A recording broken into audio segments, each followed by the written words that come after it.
Hay quienes aún creen que el impacto del juego del calamar proviene únicamente de la violencia y el juego que hay detrás. Pero quienes siguieron la historia hasta la tercera temporada ya lo entienden. No se trata de sangre, se trata de personas. El dolor de quienes luchan, el miedo de quienes aman, el fracaso de quienes intentan hacerlo bien. ¿Y saben qué es lo más sorprendente? No son las escenas brutales las que más duelen, sino aquellas donde la ausencia de sonido dice más que 1000 diálogos.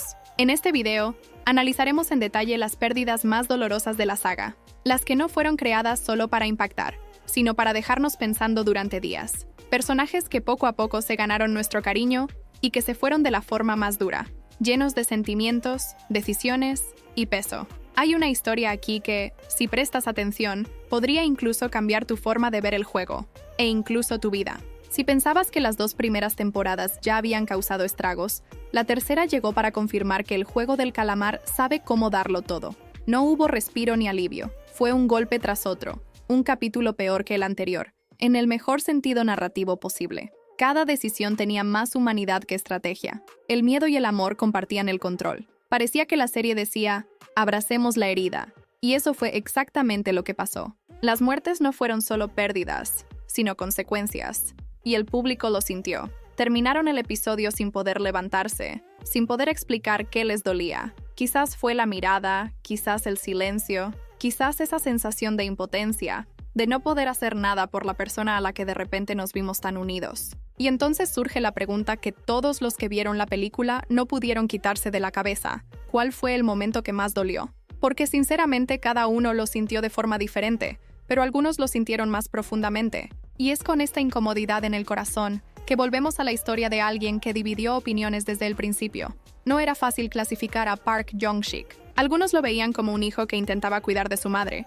aunque fuera de forma incorrecta. Pero también había quienes lo veían como un tipo imprudente, con un bagaje de errores. Y viendo todo lo que sucedió después, bueno, no se puede decir que la vida no le advirtiera que su final no sería fácil. Endeudado hasta el cuello y con gente peligrosa pisándole los talones, Jong-sik estaba en un callejón sin salida. El dinero que debía ya era una bomba, y aún tenía la brillante idea de hundirse aún más con usureros y casas de apuestas.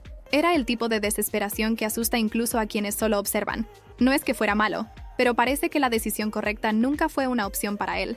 Pero entonces llegó la sorpresa. Su madre lo acompañó al partido. En lugar de protegerla, siguió hundiéndose, incluso votando por quedarse.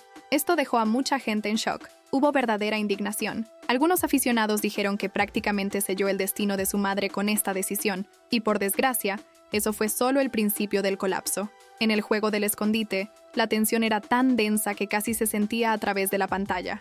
Junhee llevaba al bebé en brazos, intentando escapar. Gumja, frágil pero decidido, intentó ayudar. Y entonces apareció Jong-sik, con un cuchillo en la mano, la mirada vacía y el alma desmoronada. Era allí o nunca, y él eligió nunca. Su idea era superarlo todo, incluso la humanidad, para intentar sobrevivir con su madre. Pero Gumja vio lo que iba a pasar y suplicó. Lloró. Ofreció su propia vida en su lugar, pero ni siquiera ella pudo detener a su hijo en ese estado. Fue entonces cuando hizo lo que nadie esperaba. Sacó un cuchillo escondido en su moño y le dio la vuelta a la historia. El guardia disparó, y allí yacía el cuerpo de Jong-sik, junto con una parte de Gumja que nunca se recuperó. Pero lo peor estaba por venir, las interpretaciones. Internet se volvió loco, la gente defendió, la gente condenó, y una madre destrozada, que apenas podía mantenerse en pie. El fandom estaba dividido. Una mitad veía a Jong-sik como alguien que actuaba con desesperación, que no era un monstruo, solo un humano al borde del abismo. La otra mitad abandonó la empatía y dijo, recibió su merecido. En medio de todo esto, la única figura que quedaba era la de Gumja, sano y herido, quien, tras esa decisión, parecía haber dejado de existir también. Apenas habló.